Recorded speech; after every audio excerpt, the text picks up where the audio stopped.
Good evening students.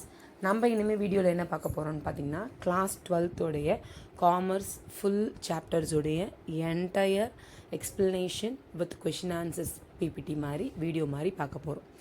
நீங்கள் எந்த ஒரு கைடுக்கும் போய் தேடி அலைய வேண்டிய அவசியம்லாம் இல்லை, ரெஃபரன்ஸ் புக் பார்க்க வேண்டிய அவசியம் இல்லை. இந்த வீடியோவை ஷேர் பண்ணி வச்சிட்டிங்கன்னா உங்களுக்கு சாப்டர் 1 என்டையர் 2 மார்க்ஸ் 3 மார்க்ஸ் 5 மார்க்ஸ்க்கான தியரி ஃபுல்லாக கவர் ஆகிருக்கும். ஓகேங்களா? ஸோ சாப்டர் 1 வந்து பார்த்தீங்கன்னா principles of management 2 marks question தான் இப்போ உங்களுக்கு ஸ்க்ரீனில் வீவ் ஆகுது. What is management? Management is a distinct ongoing process of allocating inputs of an organization by typical managerial function like planning, organizing, directing and controlling for the purpose of achieving stated objectives. So management அப்படின்னா என்னென்னு பார்த்தீங்கன்னா அது ஒரு continuous process. நம்ம நம்மக்கிட்ட என்னென்ன input இருக்கோ அதெல்லாம் யூஸ் பண்ணி ஒரு கண்டினியூஸாக ஒரு ப்ராசஸ் பண்ணும்போது என்னெல்லாம் நம்ம அதை அப்ளை பண்ணுவோம், பிளான் பண்ணுவோம், எப்படிலாம் இதை பண்ணலாம், எந்த மாதிரி பண்ணலாம் அப்படின்னு ஆர்கனைஸ் பண்ணும். டைரக்டிங் எப்படி கொண்டு போகலாம், எந்த மாதிரி ரூல்ஸ் அண்ட் ரெகுலேஷன்ஸ் இருக்குது, அதை கரெக்டாக பண்ணுறாங்களா பண்ணலையான்னு செக் பண்ணுறது கண்ட்ரோலிங். இது எல்லாமே பண்ணி நம்மளுடைய அப்ஜெக்டிவ் என்னவோ அந்த அப்ஜெக்டிவை போய் ரீச் பண்ணால் அதுதான் நம்ம ப்ராப்பர் மேனேஜ்மெண்ட் நம்ம சொல்கிறோம். ஓகேங்களா? செகண்ட் கொஷின் வந்து பார்த்திங்கன்னா மேனேஜ்மெண்ட் டூல்ஸ் என்னென்ன நம்ம யூஸ் பண்ணலாம் அப்படின்னு பார்த்திங்கன்னா accounting, business law, psychology, statistics, econometrics, data processing etcetera. 2 mark கொஷின்றதால 4 எழுதுனீங்கன்னா போதும். What is the meaning of authority? Authority அப்படின்றது என்னென்னு பார்த்தீங்கன்னா ஒரு சுப்பீரியருக்கு எத்தனை பேரை நம்ம மேனேஜ் பண்ண முடியும், அவங்களோட சபார்டினேட்க்கு என்ன ஆர்டர் அவங்க கொடுக்கலாம் அப்படின்றது தான் அத்தாரிட்டி. ஓகேங்களா? So authority means a right of a superior to give the order to his subordinate. சபார்டினேட்னா நான் தான் சுப்பீரியர்னா எனக்கு கீழே ஒர்க் பண்ணுறவங்க தான் சபார்டினேட். அவங்களுக்கு நான் என்னென்ன ஆர்டர்லாம் கொடுக்கலாம் அப்படின்றது தான் அத்தாரிட்டி. ஓகேங்களா? Span of management refers to the number of subordinates who can be managed efficiently by the superior. ஒரு ஸ்பேன் ஆஃப் மேனேஜ்மெண்ட் அப்படின்றது என்னென்னு பார்த்தோன்னா நம்ம எப்படி நம்ம கீழே இருக்கவங்க நம்ம மேனேஜ் பண்ணலாம் அப்படின்றது. ஓகேங்களா? இப்போ ஒரு எக்ஸாம்பிள், ஒருத்தர்கிட்ட ஒரு 50, இப்போ ஃபார் எக்ஸாம்பிள் நான் டீச்சர், நீங்கள்லாம் ஸ்டூடெண்ட், என்கிட்ட ஒரு 50 பிள்ளைகளை கொடுத்துட்டு மேனேஜ் பண்ணுங்கன்னு சொல்லும்போது அது ரொம்ப டஃப்பாக இருக்கும். அதே ஒரு 35 to 40 இருந்ததுன்னா கொஞ்சம் ஈஸிலி மேனேஜபிள். கரெக்டாக? அதுதான் ஸ்பேன் ஆஃப் மேனேஜ்மெண்ட். அப்போ எனக்கு கீழே எவ்வளோ பேரை வச்சு நான் மேனேஜ் பண்ணலாம், எஃபிஷியண்ட்டாக ஒரு ஒர்க்கை கம்ப்ளீட் பண்ண முடியும் அப்படின்றது தான் ஸ்பேன் ஆஃப் மேனேஜ்மெண்ட். ஓகேங்களா? இப்போ நம்ம ஸ்க்ரீனில் உங்களுக்கு தெரியுறது 3 மார்க் கொஷின்ஸ். 3 மார்க் கொஷின்ஸில் பார்த்தீங்கன்னா first question define the term management. இங்கே நான் உங்களுக்கு 2 டெஃபினிஷன் கொடுத்துருக்கேன். டெஃபினிஷன் மோஸ்ட்லி 3 மார்க்ஸ்க்கு 2 டெஃபினிஷன் சில டைம்ஸ் கேட்பாங்க. அதனால் 2 டெஃபினிஷன் படித்து வச்சுக்கோங்க, ரொம்ப யூஸ்ஃபுல்லாக இருக்கும். ஓகேங்களா? ஃபஸ்ட்டு டெஃபினிஷன் யார் சொல்லியிருக்காங்கன்னு பார்த்தீங்கன்னா ஹென்ரி ஃபாயல் சொல்லியிருக்காரு.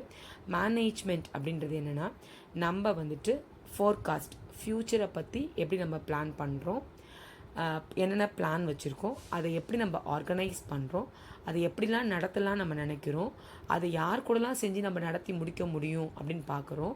அப்புறம் கடைசியில் அது முடிஞ்சுதா முடியலையா அப்படின்னு செக் பண்ணுறதா நம்ம என்ன சொல்கிறோன்னா மேனேஜ்மெண்ட் அப்படின்னு ஹென்ரி ஃபாயல் சொல்கிறார். ஓகேங்களா? பீட்டர் எஃப் டர்க்கர் என்ன சொல்லியிருக்காரு பார்த்தீங்கன்னா மேனேஜ்மெண்ட் அப்படின்றது ஒரு மல்டி பர்பஸ் ஆர்கன். அது பிஸ்னஸையும் மேனேஜ் பண்ணணும், மேனேஜரையும் மேனேஜ் பண்ணணும், அப்புறம் ஒர்க்கையும் கூட மேனேஜ் பண்ணுற மாதிரி இருக்கணும். அதான் நம்ம என்ன சொல்கிறோன்னா மேனேஜ்மெண்ட்டுன்னு நம்ம சொல்கிறோன்னு பீட்டர் எஃப் டர்க்கர் சொல்லியிருக்காரு. ஓகேங்களா? அப்புறம் difference management from administration question number 2. நான் உங்களுக்கு ரொம்ப ஷார்ட்டாக ஸ்ப்ளிட் பண்ணி ஆன்சர்ஸ் கொடுத்துருக்கேன். வெறும் பாயிண்ட் வைஸ் கீவேர்ட்ஸ் மட்டும்தான் இருக்குது. கண்டிப்பாக இது எழுதினாவே நமக்கு 3 மார்க்ஸ் கிடச்சிடும். அத்தாரிட்டி மேனேஜ்மெண்ட் மிடில் லெவலில் இருக்கும். ஓகேங்களா? அட்மினிஸ்ட்ரேஷன்னா டாப் லெவல், அவங்க தான் எல்லாத்துக்கும் முதன்மையானவர்கள். ஓகேங்களா? ரோல் பார்த்திங்கன்னா மேனேஜ்மெண்ட் இப்போ ஒரு மேனேஜர் அவருடைய சிஎஃப்ஓவோ இல்லை சிஇஓவோ என்ன சொல்கிறாரோ அதை தான் அவர் எக்ஸிக்யூட் பண்ணுவார். கரெக்டுங்களா? அதனால் மேனேஜ்மெண்ட் எக்ஸிக்யூட்டிவ், அட்மினிஸ்ட்ரேட்டிவ் டிசிசிவ், அவங்க தான் எல்லா பிளானையும் போடுவாங்க. கீ பர்சன் பார்த்திங்கன்னா யார் இந்த மேனேஜ்மெண்ட் எடுத்து நடத்துவாங்கன்னா மேனேஜர் நடத்துவாங்க. அட்மினிஸ்ட்ரேஷன் பண்ணுறவங்க அட்மினிஸ்ட்ரேட்டர் நம்ம சொல்லுவோம். ஓகேங்களா? தேர்ட் கொஷின் பார்த்திங்கன்னா பிரின்சிபல்ஸ் ஆஃப் டெய்லர். ஸோ மொத்தம் இங்கே 5 பிரின்சிபல்ஸ் இருக்குது. Science not a rule of thumb. Rule of thumb அப்படின்றது என்னென்னு பார்த்தீங்கன்னா சும்மா நமக்கு என்ன தோணுதோ அப்படின்னு வந்து நமக்கு தெரிஞ்ச எக்ஸ்பீரியன்ஸ் மூலமா நம்ம சொல்கிறது தான் வந்துட்டு ரூல் ஆஃப் தம். ஓகேங்களா? ஆனால் இவங்க டெய்லரிசம் என்ன சொல்லுதுன்னு பார்த்தீங்கன்னா எல்லாத்தையுமே சயின்டிஃபிக் மெத்தடில் போங்க, உங்களோட ஓன் ஜட்ஜ்மெண்ட்டில் போகாதீங்கன்னு சொல்கிறாங்க. அதுதான் science not a rule of thumb. ஓகேங்களா? செகண்ட் பாயிண்ட் வந்து பார்த்தீங்கன்னா ஹார்மனி நாட் டிஸ்கார்ட். ஹார்மனினா எல்லா இடத்துலையும் நம்ம சந்தோஷமாக இருக்கிறது. ஓகேங்களா? And mental revolution. நீங்கள் எந்த ஒர்க் பண்ணாலும் நம்ம சொல்லுவோம்ல பேஷனேட்டாக பண்ணுங்கள், உங்களுக்கு பிடிச்ச மாதிரி பண்ணுங்கள். அதனால் நம்ம வந்து நம்மளோட ஒர்க்குக்கு நம்ம என்ன பண்ணணும்னா நம்ம அந்த என்விரான்மெண்ட்டை ப்ளீஸிங் என்விரான்மெண்ட்டாக கொடுக்கணும். ஸோ தட் அவங்க வந்து எஃபிஷியண்ட்டாக ஒர்க் பண்ணுவாங்க. ஓகேங்களா? எப்பயுமே ஒரு டீம்னு வரும்போது இண்டிவிஜுவலிசம் பார்க்க முடியாது. அது வந்து ஃபுல் அண்ட் ஃபுல் கோஆப்ரேஷன் தான். உங்களுடைய ஒருத்தருடைய முன்னேற்றத்தையும் இல்லை உங்களோட ஒருத்தருடைய பெருமைக்காக நம்ம எந்த ஒர்க்கும் பண்ணக்கூடாது. அது ஒரு டீமாக தான். இப்போ சேல்ஸ் டிபார்ட்மெண்ட்னா சேல்ஸ் டிபார்ட்மெண்ட் மொத்தமாக சேர்ந்து தான் ஒர்க் பண்ணணும். பர்ச்சேஸ் டிபார்ட்மெண்ட்டும் அதே மாதிரி தான். ஓகேங்களா? Development of each and every person to is or is greatest efficiency and prosperity. ஒரு மேனேஜ்மெண்ட் எப்படி இருக்கணும்னு சொல்லி பார்த்தீங்கன்னா ஒவ்வொருத்தருடைய தனிப்பட்ட டெவலப்மெண்ட்டையும் நம்ம வந்துட்டு ஃபோக்கஸ் பண்ணுற மாதிரி இருக்கணும். அவங்களுடைய எஃபிஷியன்சி என்ன அதை ப்ரொமோட் பண்ணுற மாதிரியும் இருக்கணும். ஓகேங்களா? அடுத்த 3 மார்க் கொஷின் வந்து பார்த்தீங்கன்னா what determines span of management. நம்ம 2 மார்க்ஸ்லேயே படித்தோம் ஸ்பேன் ஆஃப் மேனேஜ்மெண்ட்னா என்னன்னு. ஸ்பேன் ஆஃப் மேனேஜ்மெண்ட் அப்படின்றது என்னென்னா நீங்கள் உங்களுடைய சபார்டினேட்டு எவ்வளோ பேர் கொடுத்தா எஃபிஷியண்ட்டாக ஒர்க் பண்ணுவீங்க அப்படின்றது டிட்டர்மைன் பண்ணுறது தான் ஸ்பேன் ஆஃப் மேனேஜ்மெண்ட். ஓகேங்களா? ஸோ இங்கே நமக்கு 2 இம்ப்ளிகேஷன்ஸ் இருக்குது. என்னென்னு பார்த்தீங்கன்னா influences the complexities of the individuals managers job. Manager ஜாபில் என்னென்ன காம்ப்ளெக்சிட்டிஸ் இருக்குது, என்னென்ன இஷ்யூஸ் இருக்குது, என்னென்ன ப்ராப்ளம் இருக்குது நம்ம ஈஸியாக ஐடென்டிஃபை பண்ணிக்கலாம் with the help of span of management. அது மட்டும் இல்லாமல் இது வந்து நமக்கு determine the shape and configuration of the organisation. ஒரு ஆர்கனைசேஷன் எப்படி இருக்கும், நேரோ ஸ்பேனில் போக போதா இல்லை வந்துட்டு ஃப்ளாட் ஸ்பேனில் போக போதா அப்படி வைட் ஸ்பேனில் போக போதா அப்படின்றது நம்ம வந்து பார்க்குற மாதிரி இருக்கும். ஓகேங்களா? ஸோ நமக்கு 2 types of span of management இருக்குது. One is wide span, the other one is narrow span. உங்களுக்கு இந்த இமேஜ்லேயே தெரியும் பாருங்களேன். வைட் அப்படின்றது எப்படின்னு பார்த்தீங்கன்னா ஒரு மேனேஜர் கீழே நிறைய எம்ப்ளாயீஸ் ஒர்க் பண்ணுறது தான் வைட்.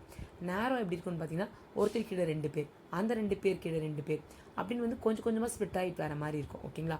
ஸோ இதனை பற்றின இன்ஃபர்மேஷன் நம்ம பார்க்க போகிறோம். இந்த ஒயிட் ஸ்பேன் எப்படி இருக்கும்னு பார்த்தீங்கன்னா உங்களுக்கு வந்து ஃப்ளாட் ஸ்ட்ரக்சராக இருக்கும். ரொம்ப கம்மியான ஹைரார்கி லெவல். ஹைரார்கி லெவல்னால் ஒருத்தருக்கு மேலே அடுத்த, இப்போ சப்போஸ் கீழேருந்து போனால் லோயர் லெவல் அத்தாரிட்டியில் எத்தனை பேர், மிடில் லெவலில் எத்தனை பேர், ஹையர் அத்தாரிட்டியில் எத்தனை பேர் அப்படின்னு போகிற மாதிரி போகிறது தான் ஹைரார்கி சொல்லுவாங்க. அந்த ஹைரார்கி வந்து நமக்கு லெஸ் லெவலில் இருக்கும் எங்கன்னா ஒயிட் ஸ்பேனில். ஓகேங்களா? ஸோ நிறைய சபார்டினேட்ஸ் இருப்பாங்க ஒரு சுப்பீரியர் கீழே ஒயிட் ஸ்பேனில். நேரோ ஸ்பேன் அப்படியே வைஸ் வர்ஸா நேரோ ஸ்ட்ரக்சர் டாலாக இருக்க மாதிரி இருக்கும். அதனால் மோர் ஹைரார்கியல் லெவல் இருக்கும். ஒருத்தருக்கீழே கொஞ்சம் கொஞ்சம் சபார்டினேட்ஸ் மட்டும்தான் இருப்பாங்க. ஓகேங்களா? ஸோ 3 மார்க்ஸ் முடிஞ்சிடுச்சு. இப்போ 5 மார்க்ஸ். இந்த சாப்டரில் நமக்கு பார்த்திங்கன்னா 5 மார்க்ஸ் வந்து 2 கொஷின் இருக்குது. நம்ம ஏற்கனவே வந்துட்டு நம்ம important theory parts for the slow learners சொல்லிட்டு போட்டிருந்தோம். அதில் வந்து பார்த்திங்கன்னா சாப்டர் 1 to 5 படித்தாவே போதும், உங்களால் மேக்ஸிமம் வந்துட்டு பாஸ் பண்ணிக்கிற மாதிரி வந்துடும் அப்படின்னு சொல்லியிருக்கோம். அதனால் இந்த 2 கொஷின்ஸும் ரொம்ப இம்பார்ட்டன்ட். கண்டிப்பாக ஏதாவது ஒரு கொஷின்ஸ் நம்ம எக்ஸ்பெக்ட் பண்ணலாம். ஓகேங்களா? ஃபஸ்ட்டு வந்து பார்த்திங்கன்னா கான்செப்ட் ஆஃப் மேனேஜ்மெண்ட். என்னென்னலாம் நமக்கு வந்துட்டு மேனேஜ்மெண்ட்டோட கான்செப்டை நம்ம வந்து நினைக்கிறோம். ஓகேங்களா? நான் இது வந்து 5 மார்க்ஸ் ஃபுல்லாக அப்படி ரீட் அவுட்லாம் பண்ணாமல் உங்களுக்கு அந்த கண்டென்ட் அப்படியே எக்ஸ்பிளைன் பண்ணிக்கிறேன். ஓகேங்களா? ரீட் அவுட் பண்ணி சொன்னால் ரொம்ப ஜாஸ்தி லென்த்தாக போகிற மாதிரி இருக்கும். ஸோ கண்டென்ட் மட்டும் உங்களுக்கு சொல்கிறேன். ஓகேங்களா? பாடி ஆஃப் நாலேஜ். மேனேஜ்மெண்ட் அப்படின்றது வந்து பார்த்திங்கன்னா உங்களுக்கு வந்து ஒரு பாடி ஆஃப் நாலேஜ். மொத்தம் நமக்கு ஒரு ஆர்கனைசேஷனை நல்ல எஃபிஷியண்ட்டாக கொண்டு போகிறதுக்கு மேனேஜ்மெண்ட்ன்றது ரொம்ப இம்பார்ட்டன்ட் அப்படின்னு சொல்கிறாங்க. அது ஒரு ஃபிலாசபி கூட நமக்கு. மேனேஜ்மெண்ட் வந்துட்டு எப்படி நம்ம வந்து education is a passport for your future endeavour அப்படின்னு ஒரு ப்ராவப் படிச்சிருப்போம். அதே மாதிரி மேனேஜ்மெண்ட்டும் எப்படின்னா ஒரு நல்ல எம்ப்ளாய்மெண்ட் ஆப்பர்ச்சுனிட்டி கிடைக்கிறதுக்கோ வேர்ல்ட் லெவலில் நீங்கள் போய் வந்துட்டு கன்சர்ன் ஸ்டார்ட் பண்ணுறதுக்கோ ப்ரைவேட்டாவோ இல்லை கவர்மெண்ட்டாவோ அப்படி போகிறதுக்கு மேனேஜ்மெண்ட் வந்து ஒரு பேசிக் கான்செப்ட். ஏன்னா ஒரு 10 வருஷத்துக்கு முன்னாடி 20 வருஷத்துக்கு முன்னாடி பார்த்தீங்கன்னா இந்த மேனேஜ்மெண்ட் அப்படின்ற டேர்மே இப்போ கிடையவே கிடையாது. ஆனால் இப்போ வந்து பார்த்திங்கன்னா மேனேஜ்மெண்ட்லேயே வந்துட்டு நிறைய ஜாப் ஆப்பர்ச்சுனிட்டிஸ் உங்களுக்கு இருக்குது. ஓகேங்களா? எல்லா கம்பெனியுமே ஒரு பிளான் வச்சு தான் போகிறாங்க. பிகாஸ் காம்படிஷன் ரொம்ப ஜாஸ்தி. அதனால் நம்ம ஒரு பிளான்டு ஆக்டிவிட்டியாக ஒரு ஆர்கனைஸ்டு ஆக்டிவிட்டியாக போகும்போது நம்ம கம்ப்ளீட் பண்ணுறதுக்கு நமக்கு ரொம்ப யூஸ்ஃபுல்லாக இருக்கும். ஓகேங்களா? அப்போ மேனேஜ்மெண்ட்ன்றது ஒரு body of knowledge. Full entire structure இயரையுமே ஒரு ஆர்கனைசேஷன் எஃபிஷியண்ட்டாக போகிறதுக்கோ, இல்லை ஒரு ப்ரைவேட் கன்சர்ன் நீங்கள் ஸ்டார்ட் பண்ணி ப்ராஃபிட் ஏர்ன் பண்ணுறதுக்கோ, இல்லை ஒரு பப்ளிக் கன்சர்னில் போகிறதுக்கோ, இல்லை ஜாப் ஆப்பர்ச்சுனிட்டிஸ் கிடைக்கிறதுக்கோ இது ரொம்ப வைட்டல் ரோல் ப்ளே பண்ணுது. மேனேஜ்மெண்ட் டூல்ஸ் வந்து பார்த்திங்கன்னா ஏற்கனவே நம்ம 2 மார்க்ஸில் படித்தோம் தான். Accounting, business law, psychology, statistics, econometric, data processing etcetera. ஓகேங்களா? அக்கௌண்டிங் உங்களுக்கே தெரியும். பிஸ்னஸ் லானா நம்ம பிஸ்னஸ் பண்ணுறதுக்கு என்னென்ன ரூல்ஸ் அண்ட் ரெகுலேஷன்ஸ் இருக்குது. சைக்காலஜி எதுக்கு மேனேஜ்மெண்ட்டில் பார்த்தீங்கன்னா கண்டிப்பாக psychology plays a vital role. நம்ம சேல்ஸ்லேயே நம்ம பார்த்துருப்போம். ஏதாவது பார்த்திங்கன்னா ரேட் வந்து பார்த்திங்கன்னா சைக்காலஜிக்கல் ரேட்டுன்னு சொல்லுவாங்க. 300 ரூபாய் இருக்க பொருள் அவன் டேக்கில் என்ன போடுவான்னா 299, ஜஸ்ட் 299 சொல்லிட்டு போடுவான். ஆனால் 1 ரூபி தான் குறைச்சிருக்கான். ஆனால் பார்க்குற நம்ம பார்வைக்கு சைக்காலஜிக்கலி நமக்கு என்ன ஆகுதுன்னா ஒரு ரேட் ரொம்ப கம்மியாக இருக்கும். 299 தானே, ஜஸ்ட் 299 தானே அப்படி சொல்லுவோம் பார்த்தீங்களா. அதனால் சைக்காலஜிக்கலாக நம்ம அட்ராக்ட் பண்ணுறது ரொம்ப முக்கியம். ஸோ தட் நம்ம வந்துட்டு நம்மளோட எம்ப்ளாயியை வந்துட்டு ப்ளீஸிங்காக கொண்டு போகிறதுக்கு ரொம்ப வைட்டல் ரோல் ப்ளே பண்ணும். ஓகேங்களா? ஸ்டாட்டிஸ்டிக்ஸ் எப்பயுமே எல்லாமே ஒரு அனாலிசிஸ் மாதிரி போகணும். எக்கனாமெட்ரிக்ஸ் டூல்ஸ் யூஸ் பண்ணி டேட்டா ப்ராசஸிங் பண்ணி நம்ம எல்லாத்தையும் பக்காவாக பண்ணால் எஃபிஷியண்ட்டாக நம்ம ஒர்க் பண்ணலாம். ஓகேங்களா? இது ஒரு ப்ரொஃபஷனல் அசோசியேஷன். மேனேஜ்மெண்ட் அப்படின்றது வந்து பார்த்திங்கன்னா இப்போ எல்லா கண்ட்ரிலையுமே வைட் ரேஞ்சில் வந்து ஸ்ப்ரெட் ஆகுது. ஓகேங்களா? ஒரு கம்பெனி ஒரு பிராண்ட் இமேஜ் வேணும், இல்லை ஒரு பப்ளிக் இமேஜ் வேணும் அப்படின்னா வந்து பார்த்திங்கன்னா அந்த கம்பெனி ஒரு ப்ரொஃபஷனல் கம்பெனியாக இருக்கணும். ஓகேங்களா? ஸோ அது ரொம்ப இம்பார்ட்டன்ட். அதனால் இது வந்துட்டு ப்ரொஃபஷனல் அசோசியேஷனுக்கு வைட்டல் ரோல் ப்ளே பண்ணுது. டிசிப்ளின் கண்டிப்பாக எங்கே போனாலும் வந்துட்டு நமக்கு வந்து வெரைட்டி ஆஃப் கோர்சஸ் இந்த மேனேஜ்மெண்ட்டில் இப்போ கொடுக்குறாங்க.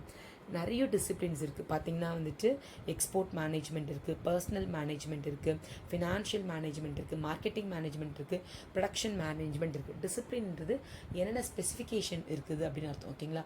ஸோ சின்ஸ் 1951 இந்த மேனேஜ்மெண்ட் ஸ்டடீஸ் ரொம்ப பாப்புலரைஸ்ட் ஆகிருக்கு. நிறைய பேர் இந்த மேனேஜ்மெண்ட் கோர்ஸ் எடுத்து படிக்கிறாங்க. ஸோ இந்த மாதிரி டிசிப்ளின்ஸ் நிறைய இருக்குது. ஓகேங்களா? கோட் ஆஃப் கண்டக்ட் எப்பயுமே ஒரு மேனேஜ்மெண்ட் ஜென்ரலாகவே நம்ம பிஸ்னஸ் பர்சன் நம்ம என்ன சொல்லுவோம்னு சொல்லி பார்த்திங்கன்னா நீ என்ன பிஸ்னஸ்லேருந்து ஏர்ன் பண்ணுற, உன் சொசைட்டிலேருந்து என்ன நீ ஏர்ன் பண்ணுற, அது திரும்ப நீ ரிட்டர்ன் பேக் பண்ணணும் சொசைட்டிக்கு அப்படின்னு ஜென்ரல் இன்ஃபர்மேஷன் வந்து காமர்ஸ் குரூப் பசங்களுக்கு டீச்சர்ஸ் எல்லாருமே சொல்லுவாங்க. அந்த மாதிரி தான் கோட் ஆஃப் கான்டாக்ட் பார்த்திங்கன்னா நீங்கள் வந்துட்டு உங்களுடைய ஓன் ரெஸ்பான்சிபிலிட்டி எடுக்கணும் உங்களோட சொசைட்டிக்கு. ஏன்னா உங்கள் சொசைட்டி தான் நீங்கள் உங்களுடைய கஸ்டமர்ஸ். கரெக்டுங்களா? அந்த கஸ்டமர்ஸ் கிட்ட தான் நீங்கள் வந்து சேல் பண்ணுறீங்க. அவங்களோட மணியை தான் நம்ம வந்து இன்கமாக ஏர்ன் பண்ணுறோம். அப்போ நீங்கள் அந்த சொசைட்டிக்கு என்ன ரிட்டர்ன் பண்ணுறீங்க? குட் குவாலிட்டி கூட்ஸ் கொடுக்கணும், அஃபோர்டபுள் ரேட்டில் கொடுக்கணும் அப்படின்னு நம்ம சில இதெல்லாம் வச்சுருப்போம் பார்த்தீங்களா. அதுதான் அந்த மாதிரி கோட் ஆஃப் கான்டாக்ட் நம்ம எப்பயுமே பிஸ்னஸில் வச்சுருக்கணும். நம்மளோட சோஷியல் ரெஸ்பான்சிபிலிட்டிஸ் நம்ம எடுத்துக்கணும். நம்ம எடுத்து நம்மளோட கஸ்டமர்ஸை ஃபுல்ஃபில் பண்ணணும், எம்ப்ளாயீஸோட ஹாப்பினஸை ஃபுல்ஃபில் பண்ணணும், பப்ளிக்கோ இல்லை கம்யூனிட்டியோ நம்ம வந்து கண்டிப்பாக என்ன பண்ணணும்னு பார்த்தீங்கன்னா ஹாப்பியாக ஹார்மனி என்வைரன்மெண்ட் கொடுக்கணும். ஓகேங்களா? So social conscience and awareness ரொம்ப இம்பார்ட்டண்ட் ஃபார் த மேனேஜ்மெண்ட். ஓகேங்களா? இதுதான் important concept of management. Body of knowledge, management tools, professional association, discipline, code of contact. ஓகேங்களா? செகண்ட் கொஷின் வந்து பார்த்திங்கன்னா உங்களுக்கு வந்துட்டு இது ரொம்ப important. Principles of modern management. மொத்தம் 14 பிரின்சிபல்ஸ் இருக்குது. அந்த 14 பிரின்சிபல்ஸ் உங்களுக்கு வந்து பார்த்திங்கன்னா யூஜிலாம் உங்களுக்கு பார்த்திங்கன்னா மேனேஜ்மெண்ட்டுன்னு ஒரு சிலபஸே இருக்குது, ஒரு புக்கே இருக்குது. அதில் படிச்சிங்கன்னா இந்த டாப்பிக்கே உங்களுக்கு ஒரு சாப்டர் இருக்கும். ஓகேங்களா? ஸோ 14 பிரின்சிபல்ஸ் இருக்குது. நமக்கு 5 மார்க்ஸ் இருந்தாலும் நம்ம 5 பிரின்சிபல்ஸ் தான் எடுத்துக்க போகிறோம்.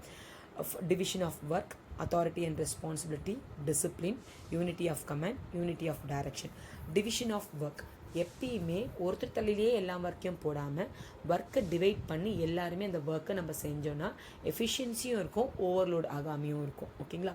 அத்தாரிட்டி அண்ட் ரெஸ்பான்சிபிலிட்டி வந்து பார்த்திங்கன்னா நமக்கு நம்மளுடைய சபார்டினேட்டை நம்ம என்ன மாதிரி ஆர்டர் பண்ணலாம் அப்படின்னு உங்களுக்கு என்ன ரைட்ஸ் இருக்கோ அதுதான் அத்தாரிட்டி. ஓகேங்களா?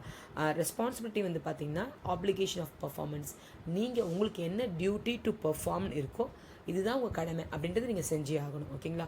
டிசிப்ளின் வந்து பார்த்திங்கன்னா எப்பயுமே ஒபீடியன்ஸாக இருக்கணும், ப்ராப்பர் டைமுக்கு போகணும், என்னென்னா கோட் ஆஃப் கான்டாக்ட் அந்த உங்கள் கம்பெனியில் இருக்கோ அதை ஃபாலோ பண்ணணும். ஓகேங்களா? உங்களால் எந்த பிஸ்னஸ்க்கும் டிஸ்டர்பன்ஸ் வரக்கூடாது. ஸ்மூத் ஃபங்க்ஷனிங் போகிறதுக்கு நீங்கள் ஹெல்ப்ஃபுல்லாக இருக்கணும் ஆஸ் அன் எம்ப்ளாயி. ஓகேங்களா? யூனிட்டி ஆஃப் கமாண்ட் வந்து பார்த்திங்கன்னா ஒவ்வொரு சபார்டினேட்டுமே அவங்களுடைய ஆர்டர்ஸை வந்துட்டு ஒவ்வொரு சுப்பீரியர் கிட்டேருந்து தான் வாங்க முடியும். 2 டியூவல் சபார்டினேஷன். 2 தலை இருந்தால் எப்பயுமே சொல்லுவாங்கல்ல, டூ மச் ஆஃப் இது வந்து சாப்பாடு நம்ம நிறைய பேர் செஞ்சாங்கன்னா அந்த ஃபுட்டோட குவாலிட்டி குறைச்சிடும்னு சொல்லுவாங்க பார்த்தீங்களா. அந்த மாதிரி தான் மேனேஜ்மெண்ட்டில் நமக்கு மேனேஜர் 4-5 மேனேஜர் இருந்தாங்கன்னா நம்மளால் கரெக்டாக ஒர்க் பண்ண முடியாது. நமக்கு ஒரு மேனேஜர் தான் இருக்கணும், அவர் சொல்கிறது கேட்டு தான் நம்ம பண்ணணும். அதுதான் வந்து நமக்கு வந்துட்டு யூனிட்டி ஆஃப் கமாண்ட். ஓகேங்களா? யூனிட்டி ஆஃப் டைரக்ஷன்ஸ் வந்து பார்த்திங்கன்னா எல்லா ஆக்டிவிட்டீஸுமே வந்துட்டு ஒன் ஹெட் ஒன் பிளான் அப்படின்ற மாதிரி இருக்கணும். ஒருத்தர் சொல்கிறது ஒரு பிளானில் தான் இருக்கணும். திடீர்னு நடுநூலில் பிளானை மாற்றுறதோ, திடீர்னு நடுநூலில் இந்த மேனேஜரில் அந்த மேனேஜர் இப்படி சொல்கிறதோ இருக்கக்கூடாது. அப்போ தான் நமக்கு வந்து எஃபிஷியண்ட்டாக ஒர்க் பண்ண முடியும். ஓகேங்களா? ஸோ நான் ஈஸியான 5 பாயிண்ட்ஸ் தான் எடுத்திருக்கேன். ஓகேங்களா? உங்களுக்கு புரிஞ்ச மாதிரி இருக்கும்னு சொல்லிட்டு டிவிஷன் ஆஃப் ஒர்க், எல்லா ஒர்க்கையும் டிவைட் பண்ணி எல்லாருமே எல்லா ஒர்க்கையும் பண்ணுங்கள். பிகாஸ் சேலரி வந்து எல்லாருக்கும் தான் கொடுக்க போகிறாங்க. அத்தாரிட்டி அண்ட் ரெஸ்பான்சிபிலிட்டி, நம்மளால் எவ்வளோ பேரை மேனேஜ் பண்ண முடியும், எவ்வளோ பேருக்கு நம்ம எப்படி ஆர்டர் கொடுக்கலாம் அப்படின்றது அத்தாரிட்டி. நமக்கு என்னென்ன கடமைகள் இருக்கோ அதுதான் ரெஸ்பான்சிபிலிட்டி. டிசிப்ளின், ப்ராப்பரான என்ன உங்களுடைய எத்திக்ஸோ, உங்களோட கோட் ஆஃப் கான்டக்ட் என்னவோ, உங்களுடைய ஒபீடியன்ஸ் என்னவோ, அது எல்லாமே நீங்கள் ப்ராப்பராக பண்ணி உங்களோட பிஸ்னஸ் வந்துட்டு ஸ்மூத் ஃபங்க்ஷனிங் ஆகிறதுக்கு நீங்கள் ஹெல்ப் பண்ணணும். யூனிட்டி ஆஃப் கமாண்ட், ஆல்வேஸ் வந்து பார்த்திங்கன்னா டியூவல் சபார்டினேஷன் இருக்கக்கூடாது. ஏன்னா 2 தலை இருந்தால் அந்த வேலை சரியாக வராது. Unity of direction, one head one plan என்ற ஐடியாலே போங்க. ஓகேங்களா? ஸோ இது ஒரு ரீகேப்சுலேஷன் ஸ்லைட். என்னென்னு பார்த்தோன்னா என்னென்ன 2 மார்க்ஸ் படித்தோம். மேனேஜ்மெண்ட்னா என்ன, குயிக்காக ரீகேப்சுலேட் பண்ணிடுறேன். மேனேஜ்மெண்ட்னா என்ன, இது வந்து ஒரு கண்டினியூஸ் ப்ராசஸ். எப்படிலாம் நீங்கள் ஒரு ஈவெண்ட் எடுத்துக்கிறீங்கன்னா அந்த ஈவெண்ட்டை எப்படி பிளான் பண்ணலாம், எப்படி ஆர்கனைஸ் பண்ணலாம், எப்படி டைரக்ட் பண்ணலாம், எப்படி கண்ட்ரோல் பண்ணலாம். பிளான் அப்படின்னா எப்போ பண்ண போகிறோம், எப்படி பண்ண போகிறோம், யாரை வச்சு பண்ண போகிறோம் அப்படின்றது. அந்த பிளான் பண்ணதை என்ன மாதிரிலாம் பண்ண போகிறோம் அப்படின்றத ஒரு ஆர்கனைஸ் பண்ணி வச்சுக்கணும். ஓகேங்களா? அடுத்து வந்து டைரக்டிங், யாருக்கு என்னென்ன ஒர்க் கொடுக்க போகிறீங்க அப்படின்றது தான் டைரக்டிங். கண்ட்ரோலிங், நீங்கள் கொடுத்த ஒர்க்லாம் கரெக்டாக பண்ணாங்களா அப்படின்னு செக் பண்ணுறது தான் வந்துட்டு கண்ட்ரோலிங். இது எல்லாமே ப்ராப்பர் ப்ராசஸாக பண்ணிங்கன்னா கண்டிப்பாக உங்களுடைய ரிசல்ட் நீங்கள் வந்து அச்சீவ் பண்ணிடலாம். அதுதான் மேனேஜ்மெண்ட். டூல்ஸ் வந்து பார்த்திங்கன்னா எனி 4 நீங்கள் எழுதலாம்னு நான் சொன்னேன். அக்கௌண்டிங், டேட்டா ப்ராசஸிங், அப்புறம் வந்து சைக்காலஜி, எக்கனாமெட்ரிக்ஸ். ஓகேங்களா? அடுத்து அத்தாரிட்டி அப்படின்றது ஒரு ஆளுக்கு, ஒரு மேனேஜருக்கு என்ன ரைட் அவங்க ஆர்டர் பண்ணலாம் அவங்களோட சபார்டினேட்டுக்கு அப்படின்றது தான் அத்தாரிட்டி. அப்புறம் ஸ்பேன் ஆஃப் மேனேஜ்மெண்ட் வந்து பார்த்திங்கன்னா ஒவ்வொரு மேனேஜரும் எவ்வளோ நம்பர் ஆஃப் சபார்டினேட்ஸ், மேனேஜர்னால் உங்களுக்கு தெரியும் சுப்பீரியர், யார் வந்து ஓனரோ இல்லை வந்து யார் வந்து ஹை லெவல் அத்தாரிட்டி அவங்க தான் மேனேஜர், அவங்களுக்கு கீழே ஒர்க் பண்ணவங்க தான் சபார்டினேட். எவ்வளோ பேரை மேனேஜ் பண்ணலாம் அப்படின்றது தான் span of management. Management definition வந்து பார்த்தீங்கன்னா 3 மார்க் ஃபஸ்ட் கொஸ்டின் வந்து பார்த்தீங்கன்னா 2 பேர் டெஃபினிஷன் கொடுத்துருக்காங்க. ஒருத்தர் ஹென்ரி ஃபாயல், ஒருத்தர் பீட்டர் எஃப் டர்க்கர். 2 டெஃபினிஷன் படித்து வச்சுக்கோங்க. டிஃப்ரென்ஸும் நான் உங்களுக்கு கீ நோட்ஸ் மட்டும்தான் 3 பாயிண்ட்டாக கொடுத்துருக்கேன். கீ பர்சன் அந்த மாதிரிலாம், அத்தாரிட்டி அந்த மாதிரிலாம் கொடுத்துருக்கேன். ஓகேங்களா? பிரின்சிபல்ஸ் ஆஃப் டெய்லர் எனி 5 இருக்குது, 5ம் படிச்சுக்கோங்க. ஸ்பேன் ஆஃப் மேனேஜ்மெண்ட் கொஷினும் இருக்குது. கான்செப்ட் ஆஃப் மேனேஜ்மெண்ட்டில் 5 ஹெட்டிங் வித் எக்ஸ்ப்ளனேஷன் இருக்குது. பிரின்சிபல்ஸ் ஆஃப் மாடர்ன் மேனேஜ்மெண்ட்டில் 5 ஹெட்டிங் வித் எக்ஸ்ப்ளனேஷன் இருக்குது. ரொம்ப ஈஸியாக தான் உங்களுக்கு எக்ஸ்பிளைன் பண்ணியிருக்கேன்னு நினைக்கிறேன். நான் ஏதாவது டவுட் இருந்தால் கண்டிப்பாக மெசேஜ் பண்ணுங்கள், நான் கண்டிப்பாக உங்களுக்கு கிளாரிஃபை பண்ணுறேன். ஓகேங்களா? அடுத்த நெக்ஸ்ட் சாப்டர் உங்களுக்கு வேணும் அப்படின்னா கண்டிப்பாக சேனலை சப்ஸ்கிரைப் பண்ணிக்கோங்க. உங்களுக்கு மட்டும் இல்லாமல் நீங்கள் சப்ஸ்கிரைப் பண்ண தான், ஏன் சப்ஸ்கிரைப் பண்ணு நம்ம கீப் ஆன் சொல்கிறோன்னு வந்து பார்த்தீங்கன்னா, சப்ஸ்கிரைப் பண்ண தான் சேனல் வந்து நிறைய பேரை போய் ரீச் பண்ணும். அப்போ உங்களை மாதிரி நிறைய ஸ்டூடெண்ட்ஸ்க்கு இந்த கைடன்ஸ் கிடைக்கும். ஓகேங்களா? எப்பயுமே அதே தான், யான் பெற்ற இன்பம் பெருக இவ்வையகமும். So subscribe the channel for more information. Next சாப்டரோட வீடியோஸ் கிடைக்கிறதுக்கு. Thank you. God bless you all. நல்லா படிங்க, நிறைய மார்க் வாங்குங்க. தேங்க்யூ.